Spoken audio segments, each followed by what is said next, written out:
Friends, ఈ వీడియోలో whistle అనే హర్రర్ మిస్టరీ థ్రిల్లర్ ని ఎక్స్ప్లెయిన్ చేసుకుందాం. మూవీ ఇంట్రెస్టింగ్ ఉంటుంది అండ్ స్లాషర్ టైప్ ఉంటుంది. అండ్ లేట్ చేయకుండా వీడియోని స్టార్ట్ చేద్దాం. సినిమా పెల్లింగ్టన్ హై స్కూల్లో బాస్కెట్బాల్ మ్యాచ్ తో స్టార్ట్ అవుతుంది. మ్యాచ్ బాగా టైట్ గా రన్ అవుతుంది. మ్యాచ్ లో Wellington high school students team ఓడిపోవడానికి చాలా దగ్గరలో ఉంటుంది. అయితే గేమ్ ఎండ్ కావడానికి సరిగ్గా 40-45 సెకండ్స్ ఉన్నాయి. అంతలో వాళ్ళ టీమ్ లోని మేసన్ రెమోర్ లాస్ట్ మూమెంట్ లో 3 పాయింటర్ వేసేసి టీమ్ ను విన్ అయ్యేలా చేస్తాడు. అయితే కంప్లీట్ గా మ్యాచ్ జరుగుతున్న టైంలో మేసన్ కి ఒక కాలిపోతూ ఉన్నటువంటి మనిషి కనిపిస్తూ ఉంటాడు. టీం విన్ అయినా కూడా మేసన్ కి ఒక బర్న్ అవుతున్నటువంటి ఒక క్రీపీ ఆకారం మళ్ళీ కనిపిస్తుండడం మనం నోటీస్ చేయొచ్చు. ఆ గోస్ట్ అతని వైపు వస్తూ అటాక్ చేయాలని చూస్తూ ఉంటుంది. మేసన్ భయంతో అది చూసేసి గేమ్ అయిపోయిన తర్వాత సెలబ్రేషన్ చేసుకోకుండా స్ట్రైట్ గా లాకర్ రూమ్ కి వెళ్తాడు. భయంతో ఒంటి మీద ఉన్నటువంటి రోమాలు స్ట్రైట్ అవుతాయి. ఇక అతను తన లాకర్ నుంచి ఒక యాంటిక్ జార్ తీసేసి జిమ్ వెయిట్స్ ని యూజ్ చేసి దాన్ని బ్రేక్ చేస్తాడు. మేసన్ భయంతో ఉన్నాడు. ఇప్పుడంతా నార్మల్ అయిపోయింది. అప్పుడు మళ్ళీ ఆ బర్నింగ్ గోస్ట్ అతని వైపు వస్తూ ఉంటుంది. అప్పటికే టీమ్మేట్స్ లాకర్ రూమ్ లోకి వచ్చేసరికి సిచ్యుయేషన్ అంతా కూడా నార్మల్ అయిపోతుంది. ఇక మేసన్ షవర్ కి వెళ్తాడు. అక్కడ సడన్ గా ఆ బర్నింగ్ గోస్ట్ అతనిపై అటాక్ చేస్తుంది. అది అతని నోట్లో చేయి పెట్టేసి బర్న్ చేస్తుంది. దీంతో మేసన్ కాలిపోయి చనిపోతాడు. అయితే అతను చనిపోయిన తర్వాత కూడా అతని బాడీ సేమ్ అదే కాలిపోతున్నటువంటి గోస్ట్ లాగా కనిపిస్తుంది. టీమ్మేట్స్ అదంతా చూసి కూడా షాక్ లో ఉంటారు, కానీ ఏం చేయలేకపోతారు. ఇప్పుడు ఇక్కడ నుంచి స్టోరీ అనేది 6 months తర్వాతకు వస్తుంది. మనకు క్రిస్ విల్లెట్ అనేటువంటి అమ్మాయి ఇంట్రడ్యూస్ అవుతుంది. ఈ రోజు ఆమెకు పెల్లింగ్టన్ హై స్కూల్ లో ఫస్ట్ డే. క్రిస్ రీసెంట్ గా షికాగో నుంచి ఈ సిటీకి షిఫ్ట్ అయింది. ఆమె తన కజిన్ అయినటువంటి రెల్ తో కలిసి ఉంటుంది. క్రిస్ ను చూస్తే లైఫ్ లో ఏదో ఒక పెద్ద ట్రాజడీ జరిగిందని అర్థమవుతుంది. కానీ ఇప్పుడు డీటెయిల్స్ అన్ని కూడా రివీల్ కావు. అయితే ఆమె ఫాదర్ రీసెంట్ గా చనిపోయాడు. ఆమె దగ్గర తన ఫాదర్ యొక్క మ్యూజిక్ కలెక్షన్ ఉంది. దాన్ని ఎప్పుడు కూడా వింటుంది. క్రిస్ రేల్ కలిసి ఇక స్కూల్ కి వెళ్తారు. స్కూల్లో క్రిస్ కు అసైన్ అయినటువంటి లాకర్ అనేది ఇంతకు ముందు యూజ్ చేసినటువంటి మేసన్ దే అసైన్ చేస్తారు. ఆ లాకర్ మీద హార్స్ అని ఎంగ్రేవ్ చేసింది. అక్కడికి మేసన్ ఓల్డ్ టీమ్మేట్స్ వచ్చేసి ఆమెని బులీ చేస్తారు. ఎందుకంటే ఈ లాకర్ యూజ్ చేయొద్దని, అది వాళ్ళ ఫ్రెండ్ యొక్క మెమరీ అని చెప్తారు. ఇందులో డీన్ ముందుంటాడు. అతని గర్ల్ ఫ్రెండ్ అయినటువంటి గ్రేస్ ఇదంతా ఆపమని చెప్తుంది. ఇక డీన్ క్రిస్ ని ఈ పిల్లే కదా డ్రగ్ అడిక్ట్ అయిపోయి సొంత నాన్నని చనిపోయేలా చేసిందని అంటాడు. అది విన్న క్రిస్ కోపంతో డీన్ ను ప్రైవేట్ ప్లేస్ లో కొట్టేస్తుంది. అంతలో అక్కడికి టీచర్ మిస్టర్ క్రేవెన్ వచ్చేసి క్రిస్, రేల్, డీన్, గ్రేస్ లకు డిటెన్షన్ ఇస్తాడు. అప్పుడు ఏలి అనే అమ్మాయి మిస్టర్ క్రేవెన్ తో డిటెన్షన్ ని ఆపడానికి ట్రై చేస్తూ క్రిస్ ఎలాంటి తప్పు చేయలేదని, డీనే క్రిస్ ని ర్యాగింగ్ చేశాడని చెప్తుంది. కానీ మిస్టర్ క్రేవెన్ ఏలీ చెప్పేది కూడా వినకుండా ఆమెకి కూడా డిటెన్షన్ ఇచ్చేస్తాడు. ఇక్కడ కొన్ని చిన్న డీటెయిల్స్ ని చూస్తే మనకు గ్రూప్ యొక్క రిలేషన్ ఎలా ఉంటుందో అర్థం చేసుకోవచ్చు. ఫస్ట్, క్రిస్ ఒక లెస్బియన్. ఆమెకు ఎలి అంటే లైక్ చేస్తుంది. బహుశా ఎలి కూడా క్రిస్ అంటే అట్రాక్షన్ క్రియేట్ అయి ఉంటుంది. ఇకపోతే డీన్, గ్రేస్ ఇద్దరు డేటింగ్ లో ఉన్నారు. కానీ రియల్ కి గ్రేస్ అంటే చిన్నప్పటి నుంచి ఇష్టం. అంటే వన్ సైడ్ లవ్ అని చెప్పొచ్చు. ఇక అందరూ అక్కడి నుంచి వెళ్లిపోయిన తర్వాత క్రిస్ లాకర్ లో అదే యాంటిక్ జార్ ని చూసి దాన్ని ఓపెన్ చేస్తుంది. లోపల ఒక భయంకరమైనటువంటి యాంటిక్ డెత్ విజిల్ ఉంది. ఆమె దాన్ని బ్లో చేయబోతూ ఉంటుంది. కానీ అంతలో స్కూల్ బెల్ రింగ్ అనేది అవుతూ ఉంటుంది. దీంతో ఆమె ఆ వస్తువుని తిరిగి జార్ లోని పెట్టేస్తుంది. ఇక డిటెన్షన్ క్లాస్ లో క్రిస్ ఆ విజిల్, ఆ జార్ ని తనతో పాటు తీసుకొచ్చి ఉంటుంది. మిస్టర్ క్రేవెన్ అది చెక్ చేసి చూసి ఇది బహుశా ఎర్లీ మాయన్ సివిలైజేషన్ ది అయ్యుండొచ్చని పైన కాబా పిక్సన్ అని రాసింది. దాని అర్థం ఏంటంటే సమన్ ద డెడ్, అంటే చావుని పిలవడం అని చెప్తాడు. చూస్తుంటే ఈ యాంటిక్ పీస్ బాగా వాల్యూ ఉందని, ఇది స్కూల్ ప్రాపర్టీ కాబట్టి తన దగ్గరే ఉంచుకుంటానని క్రిస్ దగ్గర నుంచి ఆ విజిల్ ని తీసుకుంటాడు. దాంతో అలాగే అని క్రిస్ కూడా టీచర్ కి ఆ ఆబ్జెక్ట్ ని ఇచ్చేస్తుంది. డిటెన్షన్ అయిపోయిన తర్వాత మిస్టర్ క్రేవెన్ యాంటిక్స్ వెబ్సైట్ లో చూస్తాడు. అయితే ఇలాంటి విజిల్స్ అరౌండ్ మోర్ దెన్ $35,000 కి సేల్ అవుతున్నాయి. దీని ప్రైస్ ఎంత అంటే 30 to 35 lakhs వరకు ఉంటుంది. అయితే అతను దాన్ని సీక్రెట్గా అమ్మేసి మనీని ఎర్న్ చేయాలనుకుంటాడు. వెబ్సైట్లో దాన్ని అమ్మడానికి ఆ ఆబ్జెక్ట్ యొక్క వర్కింగ్ కండిషన్ స్టేటస్ని అప్డేట్ చేయాలి కాబట్టి ఒకసారి ఆ విజిల్ని టెస్ట్ చేస్తాడు. ఒక్కసారిగా విజిల్ని బ్లో చేయడంతో భయంకరమైనటువంటి ఒక డార్క్ సౌండ్ వస్తుంది. అంతేకాదు ఆ సౌండ్కి గ్లాస్ పై కూడా కొన్ని క్రాక్స్ అనేవి వస్తాయి. అంటే ఇప్పుడు ప్రూవ్ అయింది ఏంటంటే విజిల్ బాగా వర్క్ అవుతుంది కాబట్టి మంచి కండిషన్లో ఉంది. సో అమ్మడానికి రెడీగా ఉంది. ఇక గ్రేస్ డిటెన్షన్ క్లాస్లో ఉన్న వారందరినీ తన ఇంట్లో పూల్ పార్టీకి ఇన్వైట్ చేస్తుంది. అసలు నిజానికి ఇది ఒక పార్టీ కాదు, ఒక రకంగా పూల్ సైడ్ ఒక చిన్న హ్యాంగ్అవుట్ స్పాట్ అని చెప్పొచ్చు. క్రిస్ ఇక్కడ వెళ్తానా లేదా అని డౌట్లో ఉంటుంది. మిస్టర్ క్రేవన్ 6 పేజెస్ ఉన్నటువంటి ఎస్సీ రాయమని చెప్పాడు కాబట్టి పార్టీతో పాటు అది కూడా పూర్తి చేస్తారని ప్లాన్ ఉంది. రేల్ తన రివెంజర్ కామిక్ని డిటెన్షన్ క్లాస్లో మర్చిపోయానని దాన్ని తిరిగి తీసుకురావడానికి మళ్ళీ క్లాస్లోకి వెళ్తాడు. అక్కడ విజిల్ జార్ని చూస్తాడు. మిస్టర్ క్రేవన్ యొక్క ల్యాప్టాప్లో ఒక వెబ్సైట్లో దాని వాల్యూని నోటీస్ చేస్తాడు. ఇక జార్ని అక్కడే ఉంచి విజిల్ని కొట్టేస్తాడు. బయట క్రిస్ ఆ రేల్ కోసం వెయిట్ చేస్తూ ఉంటుంది. అప్పుడు నోవా అనేటువంటి వ్యక్తి వచ్చి తనని పక్క చర్చిలో ఉన్నటువంటి యూత్ పాస్టర్ అని చెప్పేసి మాట్లాడుతూ ఉంటాడు. ఫస్ట్ గాడ్ గురించి మాట్లాడి తర్వాత ఉన్నట్టుండి డ్రగ్స్ ఆఫర్ చేస్తాడు. క్రిస్ అప్పుడు రిజెక్ట్ చేస్తుంది, ఎందుకంటే ఆమె రీసెంట్గానే కంప్లీట్గా క్లీన్ అయిపోయింది. అయితే నోవా ఇక్కడ ఫ్రీ ఫస్ట్ డోస్ ఇస్తానని చెప్తాడు. అంతలో అక్కడికి రేల్ వచ్చి నోవాను అక్కడి నుంచి తరిమేయడానికి ట్రై చేస్తాడు. ఇక నోవా రేల్ పై నైఫ్ చూపిస్తూ క్రిస్కి ఏదైనా మెటీరియల్ కావాలంటే తన దగ్గర నుంచి కొనాలని, రేల్ ఇందులోకి రావద్దని బెదిరిస్తాడు. నోవా వెళ్ళాక రేల్ క్రిస్తో నోవా ఈ ఏరియాలో ఒక బ్యాడ్ పర్సన్, యూత్కి ఒక పాస్టర్గా చూపించుకొని చర్చ్లో సర్వీస్ చేస్తాడు. పేరెంట్స్ అది చూసి నోవా ఒక మంచి పర్సన్ అని నమ్మేసి తమ పిల్లల్ని చర్చ్కి పంపుతారు. కానీ అక్కడ పిల్లలకు డ్రగ్స్ అమ్మి వాటికి బానిసలుగా చేస్తాడు, అంటే స్లేవ్స్గా మార్చేస్తాడు. అంతేకాదు రీసెంట్గా ఒక పిల్లాడు డ్రగ్ ఓవర్ డోస్తో చనిపోయాడు. దానికి నోవాకు గిల్ట్ కూడా లేదు కాబట్టి క్రిస్ని అతని దగ్గరకు వెళ్ళొద్దని వార్నింగ్ ఇస్తాడు. ఎందుకంటే ఇంతకుముందు క్రిస్ డ్రగ్ అడిక్ట్ అయి ఉంటుంది, కానీ ఇప్పుడు క్లీన్ అయింది కాబట్టి నోవా దగ్గరికి వెళ్ళొద్దని రేల్ క్రిస్కి చెప్తాడు. ఆ ఈవినింగ్ మిస్టర్ క్రేవెన్ క్లాస్కి వెళ్తాడు. చూస్తే జార్లో అక్కడ విజిల్ లేదు. వెతికినా కూడా ఎక్కడా కనిపించదు, ఎందుకంటే రేల్ అక్కడి నుంచి తీసేశాడు కాబట్టి అక్కడ లేదు.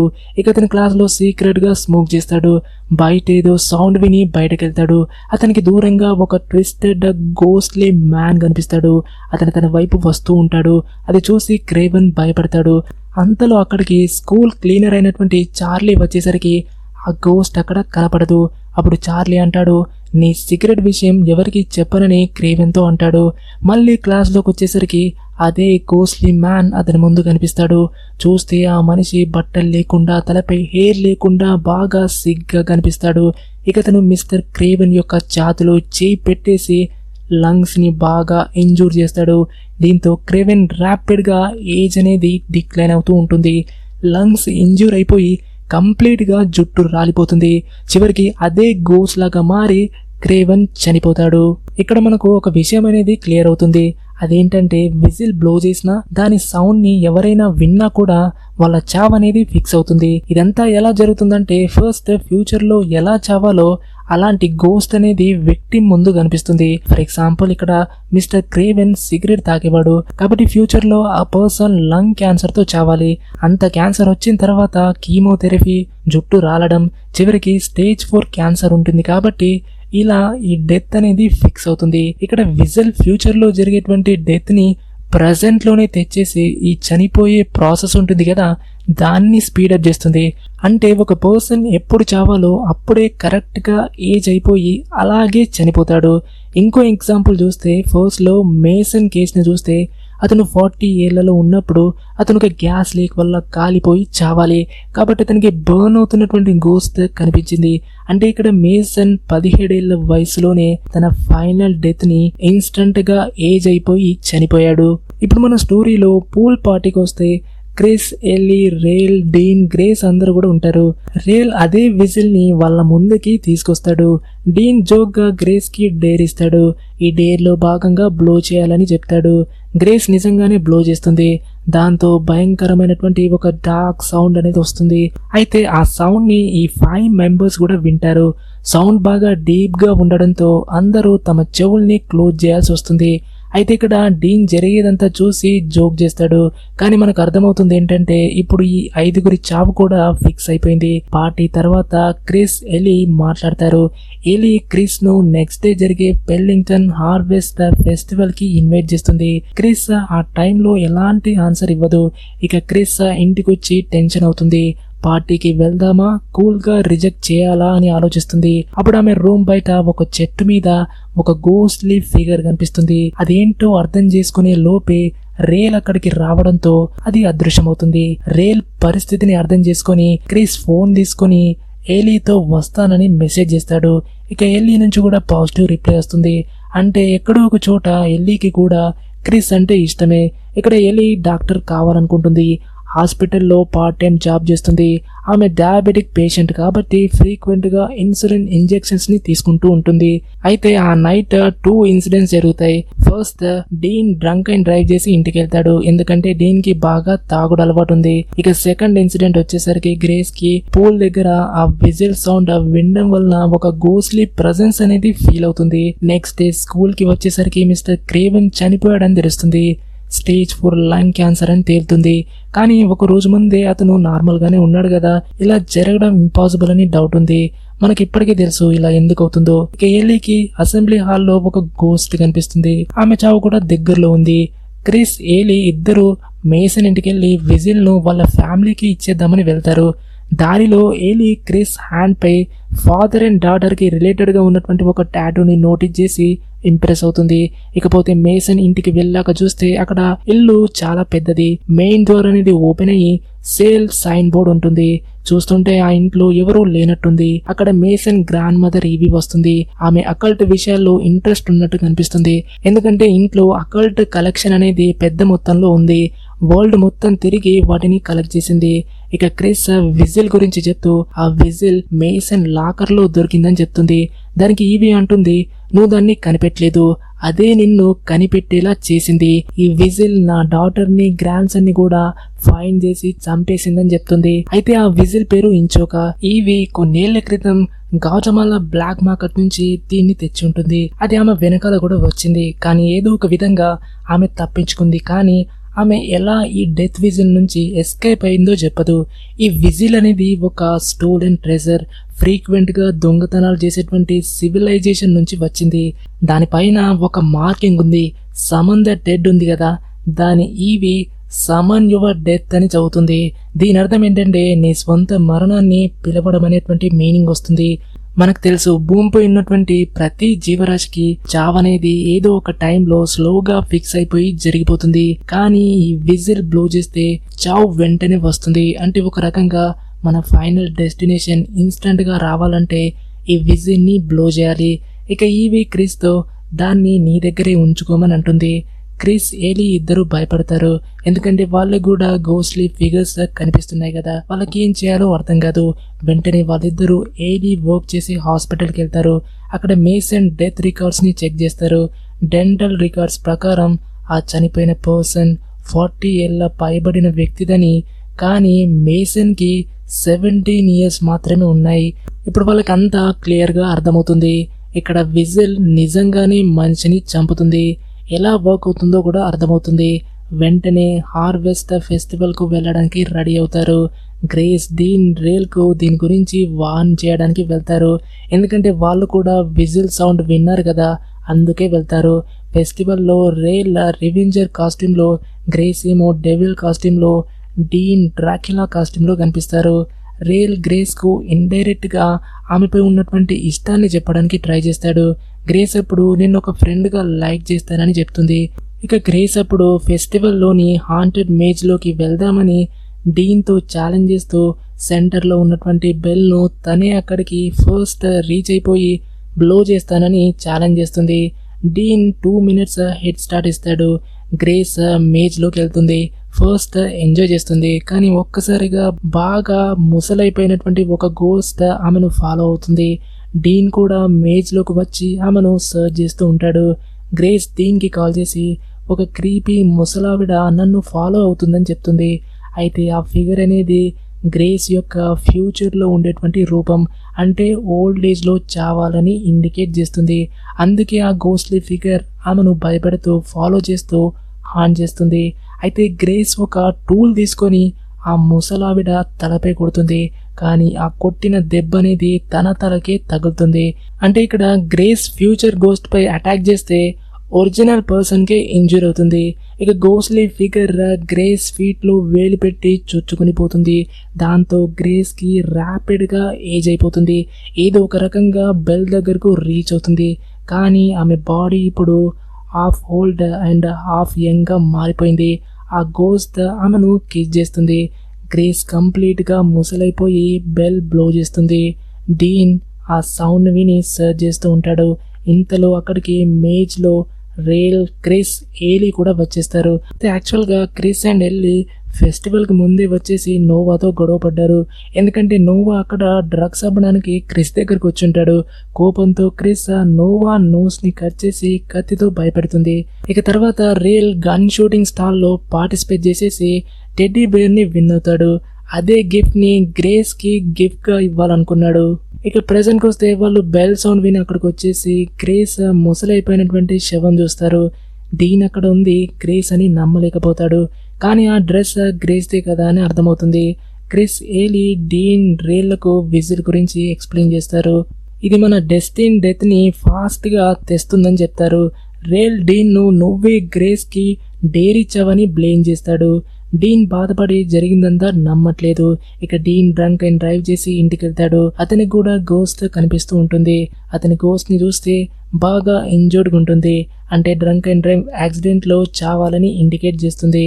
ఇక రేల్ ఇంటి రూఫ్ మీద బాధగా కూర్చొని ఉంటాడు. అతనికి రక్తం అనేది వర్షంలా పడుతున్నట్టు ఫీల్ అవుతుంది.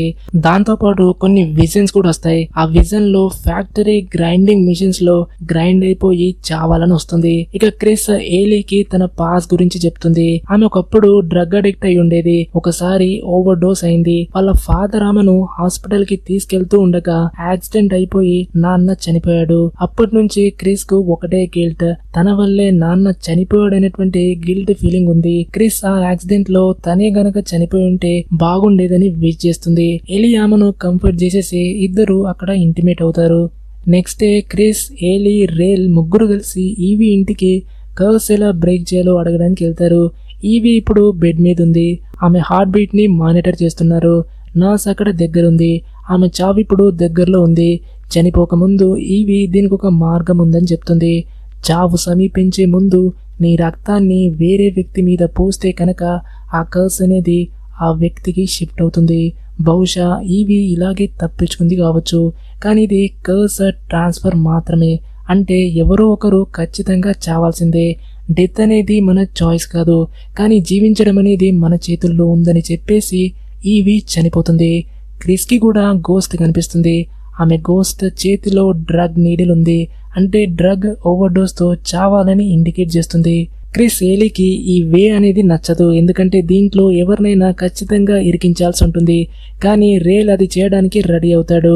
క్రిస్ కూడా తన చావుని యాక్సెప్ట్ చేయడం స్టార్ట్ చేస్తుంది. ఒకవేళ ఓవర్డోస్తోనే చావాల్సి ఉంటే ఇప్పుడే అయిపోదామని చూస్తుంది. మరోవైపు డీన్ రూమ్లో తన గోస్ట్ చూస్తాడు. అతను గాలిలో కార్ డ్రైవ్ చేస్తున్నట్టు లెవిటేట్ అవుతాడు. చూస్తుంటే ఇక్కడ మనకు యాక్సిడెంట్ సీన్ అనేది ప్లే అవుతుంది. అక్కడ గాల్లోనే ఇంజురీస్ అయిపోతాయి. ఫైనల్గా భయంకరమైనటువంటి యాక్సిడెంట్ లాగా మారిపోయి డీన్ చనిపోతాడు. పేరెంట్స్ రావడానికి ముందే ఇదంతా జరిగిపోతుంది. ఇక రేల్ గన్ తీసుకొని చర్చికి వెళ్తాడు. నోవాపై గన్ పాయింట్అవుట్ చేస్తాడు. అయితే రేల్కి తన కర్స్ని నోవాపై షిఫ్ట్ చేయాలనేటువంటి ప్లాన్ ఉంది. నోవా బ్యాడ్ పర్సన్ కదా, పిల్లలకు డ్రగ్స్ ఇచ్చేసి డ్రగ్స్కి బానిసలుగా చేస్తాడు. ఇక చర్చ్లో అనేది ఫైట్ జరుగుతుంది. ఫైనల్గా నోవా రేల్పై గన్ పాయింట్అవుట్ చేస్తాడు. కానీ రేల్ నవ్వుతూ నా చావనేది గన్తో రాదని చెప్తాడు. నోవా గన్ ట్రిగ్గర్ చేసిన ఫైర్ కాదు. రేల్ నోవాను అటాక్ చేసి అన్కాన్షియస్లోకి తీసుకెళ్తాడు. నోవా కాన్షియస్లోకి వచ్చేసరికి తనని తాను ఒక స్టీల్ ఫ్యాక్టరీలో ఒక చైర్కి కట్టేసి ఉండడం చూస్తాడు. రేల్ అప్పుడు అక్కడికి వచ్చేసి నా డెస్టినీ ఇక్కడ మెషిన్స్లో గ్రైండ్ అయ్యి చావడమే, కానీ ఇప్పుడు నా కర్స్ని నీ పైకి ట్రాన్స్ఫర్ చేస్తానని చెప్తాడు. నోవాకు డ్రగ్స్ ఇచ్చి ఫీడ్ చేస్తాడు. నోవా భయంతో గాడ్ని ప్రే చేస్తాడు. రేల్ ఆ విజిల్లో ముందు పెడతాడు. తన బాడీకి ఉన్నటువంటి రోమాలు లేచేసి స్ట్రైట్ అవుతాయి, అంటే చావు అనేది దగ్గరలో ఉంది. ఇక తను తన చేతిని కట్ చేసి రక్తం తీస్తాడు, ఎందుకంటే చావు అనేది దగ్గరకు వచ్చినప్పుడు నోవాపై ఆ బ్లడ్ని పోయడానికి ప్రిపేర్ అవుతాడు. అప్పుడే క్రిస్, ఏలి అక్కడికి వచ్చేసి రేల్ని ఆపేస్తారు. ఇక్కడికి వాళ్ళు ఎలా వచ్చారంటే వాళ్ళు రేల్ రూమ్లో ఫోటోస్, కామిక్ ప్యానల్స్ని చూసేసి ఇక్కడే ఉంటాడని గెస్ చేసి వచ్చుంటారు. రేల్ దాదాపుగా బ్లడ్ని పోయబోతున్నాడు. ఇక నోవా సారీ చెప్తాడు. రేల్లో హ్యుమానిటీ అనేది మేల్కొంటుంది. బ్లడ్ని పోయడం మానేస్తాడు. దాంతో కర్స్ అనేది ట్రాన్స్ఫర్ కాదు. అయితే చావ్ అనేది రేల్ను రీచ్ అయిపోవడంతో అతని గాల్లో ఎగురుతాడు. అక్కడ బాడీ మొత్తం గ్రైండ్ అవుతున్నట్టు మారుతుంది. క్రిస్, ఏలి అతన్ని లాగడానికి ట్రై చేస్తారు, కానీ ఎఫర్ట్ మొత్తం వేస్ట్, ఎందుకంటే రేల్ చనిపోతాడు. అదంతా చూస్తున్న నోవా కుర్చీ నుంచి పడి అన్కాన్షియస్ లోకి వెళ్తాడు. ఇక క్రిస్, ఏలి బయటకు రన్ చేస్తారు. క్రిస్ కు ఒక ఐడియా వస్తుంది. కర్స్ మనం బతికున్నంత కాలం ఉంటుంది, కానీ కొన్ని సెకండ్లు చనిపోయి మళ్ళీ బ్రతికితే కర్స్ అనేది బ్రేక్ అవుతుందేమో అనేటువంటి ఐడియా వస్తుంది. ఏలికి కూడా ఇది సరైన ఐడియా అని అనిపిస్తుంది. ఏలి తన ఇన్సులిన్ డోసేజ్ని తీసుకుని ఫ్యాక్టరీ యొక్క ఎలక్ట్రికల్ రూమ్కి వెళ్తుంది. ఏలి డయాబెటిక్ కాబట్టి ఎక్స్ట్రా డోసేజ్ ఉంచుకుంటుంది. వాటర్ టబ్లో వాటర్ని నింపేసి ఐస్ వేస్తారు. ఇప్పుడున్న ప్లాన్ ఏంటంటే ఫస్ట్ ఏలి క్రిస్ కి ఇన్సులిన్ ఓవర్ డోస్ ఇచ్చేసి వాటర్ లో ముంచేస్తుంది. తర్వాత డిఫైబ్రిలేటర్ తో షాక్ ఇచ్చేసి బ్రతికిస్తుంది. టెక్నికల్ గా చనిపోయి బ్రతికినందున వల్ల కర్స్ అనేది బ్రేక్ అవుతుంది. తర్వాత క్రిస్ కూడా ఎలీకి అదే చేయాలనే ప్లాన్ ఉంది. అంతా ప్లాన్ ప్రకారం జరుగుతుంది. ఏలి క్రిస్ కి ఇన్సులిన్ ఇచ్చి ముంచేస్తుంది. క్రిస్ చనిపోతుంది, కానీ షాక్ ఇచ్చినా తిరిగి లేవడం లేదు. మనకిప్పుడు క్రిస్ యొక్క సబ్ కాన్షియస్ ని చూపిస్తారు. ఆమె వాటర్ లో మునిగిపోతూ ఉంటుంది. పైన లైట్ కనిపిస్తుంది, అంటే బతకాలనేటువంటి ఒక డిజైర్ అయితే ఉంది, కానీ ఆమె గోస్ట్ ఆమెను కిందికి లాగుతూ ఉంది. మనకు తెలుసు క్రిస్ కి డ్రగ్ ఓవర్డోస్ డెస్టినీ అనేది ఎలా అయితే ఉందో అలాగే ఇప్పుడు జరుగుతూ ఉంటుంది. ఏలి సిపిఆర్ మౌత్ టు మౌత్ ఇస్తూ ఉంటుంది, కానీ ఏది వర్క్ అవ్వట్లేదు. ఇంతలో నోవా కాన్షియస్ అవుతాడు. తనను ఫ్రీ చేసుకుని గన్ తీసుకుంటాడు. అక్కడికి వచ్చి నేను గాడ్ మెసెంజర్ అని చెప్పేసి ఏలీపై షూట్ చేస్తాడు. ఒక బుల్లెట్ అనేది ఏలికి తగులుతుంది, మరొక బుల్లెట్ అనేది డిఫైబ్రిలేటర్ కి తగులుతుంది. దీంతో ఏలి క్రిస్ కి షాక్ ఇవ్వలేకపోతుంది. ఏలి గోస్ట్ కూడా దగ్గరవుతుంది. అయితే ఏలి డెస్టినీ గన్ షాట్ తో చావడమే అయి ఉంటుంది. క్రిస్ సబ్ కాన్షియస్ లో తనను ఏలీల మధ్య ఉన్నటువంటి లవ్ ని గుర్తు చేసుకుంటూ ఉంటుంది. స్లోగా గోస్ట్ ను డిఫీట్ చేస్తూ లైట్ వైపు వెళ్తూ ఉంటుంది. సడన్ గా క్రిస్ లేచి నిలబడుతుంది. ఆమె ఇప్పుడు తిరిగి బతికింది. డెత్ ను చీట్ చేసింది, కానీ ఏలి యొక్క గోస్ట్ దగ్గరలో ఉంది. ఆమె చావ్ అనేది ఇప్పుడు ఫిక్స్ అయిపోయింది. ఏలి ఏజ్ అవ్వడం స్టార్ట్ అవుతుంది. అప్పుడు నోవా మళ్ళీ రిడెంప్షన్ అనేసి తనను మీసేయ్యా అని చెప్పేసి ఏలి రక్తం తన వేలిపై తీసుకుంటాడు.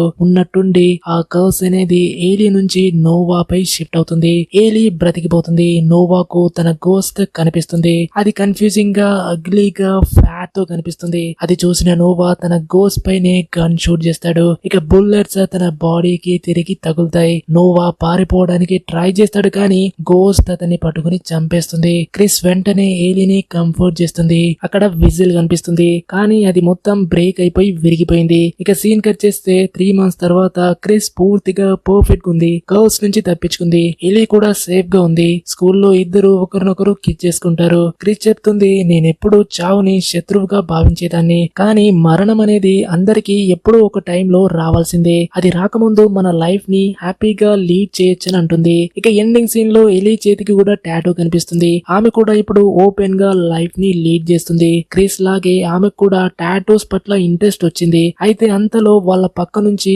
ఆశా నెల్సన్ అనే అమ్మాయి అక్కడ నుంచి పాస్ అవుతుంది. ఆమె తన లాకర్ ను ఓపెన్ చేస్తుంది. లోపల చూస్తే అదే విజిల్ జార్ కనిపిస్తుంది. సినిమా అక్కడితో ఎండ్ అవుతుంది. ఇక పోస్ట్ క్రెడిట్ సీన్ లో స్కూల్ హాల్ లో అందరూ కూర్చొని ఉన్నారు. టీచర్ చెప్తుంది కొత్త స్టూడెంట్ అయినటువంటి ఆశా నెల్సన్ వయోలిన్ ప్లే చేస్తుందని చెప్తుంది. అవుతుంది. ఆశ స్టేజ్ మీదకి వచ్చి అందరి ముందు అదే డెత్ విజిల్ తీసి బ్లో చేస్తుంది. ఆ భయంకరమైనటువంటి సౌండ్ ని అందరూ వింటారు. క్రిస్, ఏలీ కూడా వింటారు. వారు ఆశాని అరుస్తూ అది ఆపమని ట్రై చేస్తారు, కానీ ఇప్పుడు లేట్ అయిపోయింది. ఇక్కడితో పోస్ట్ క్రెడిట్ సీన్ అనేది ఎండ్ అవుతుంది. ఈ ఎండింగ్ చూస్తే ఆ కర్స్ అనేది ఇంకా ఎండ్ కాలేదని క్లియర్ గా తెలుస్తుంది. ఇప్పుడు ఆ రూమ్ లో ఉన్నటువంటి ప్రతి ఒక్కరు డెత్ ని ఫేస్ చేయాల్సి ఉంటుంది. వారిని కాపాడడం క్రిస్, ఎల్లీకి ఇంపాసిబుల్ అవుతుంది. అక్కడ ఉన్న వాళ్ళు చావు నుంచి ఎస్కేప్ అవ్వడానికి ఆ బ్లడ్ ట్రిక్ కనుక తెలుసుకుంటే మాత్రం అక్కడంతా అల్లకల్లోలం అవుతుంది. అంటే అందరూ కూడా ఒకరినొకరు టార్గెట్ చేసుకుంటారు. ఇన్ ద ఎండ్ సిటీ మొత్తం ఒక కర్స్డ్ సిటీగా పేరు వస్తుంది. అయితే క్రిస్, ఎల్లీ ఒకసారి డెత్ ని చీట్ చేశారు, కానీ వారు మళ్ళీ అలా చేస్తారా అంటే అది కేవలం ఫిజికల్ అండ్ మెంటల్ గా డిఫికల్ట్ అవుతుంది. బహుశా సీక్వెల్ లో మనం తర్వాత ఏమైందనేది తెలుసుకోవచ్చు. ఇది whistle movie story explanation. I hope ఈ మూవీ ఎక్స్ప్లెనేషన్ మీకు నచ్చిందని నేను ఆశిస్తున్నా. మూవీ ఎక్స్ప్లెనేషన్ కనుక మీకు నచ్చితే వెంటనే లైక్ చేసి మీ ఒపీనియన్ ఏంటో కామెంట్ చేయండి అండ్ మీ ఫ్రెండ్స్ తో షేర్ చేయండి. వీడియోని ఫస్ట్ టైం చూస్తే ఛానల్ ని సబ్స్క్రైబ్ చేసుకొని బెల్ ఐకాన్ ని ప్రెస్ చేయండి. అండ్ మరో వీడియోలో మళ్ళీ ఒక మంచి వీడియోతో మళ్ళీ మీ ముందు ఉంటాను.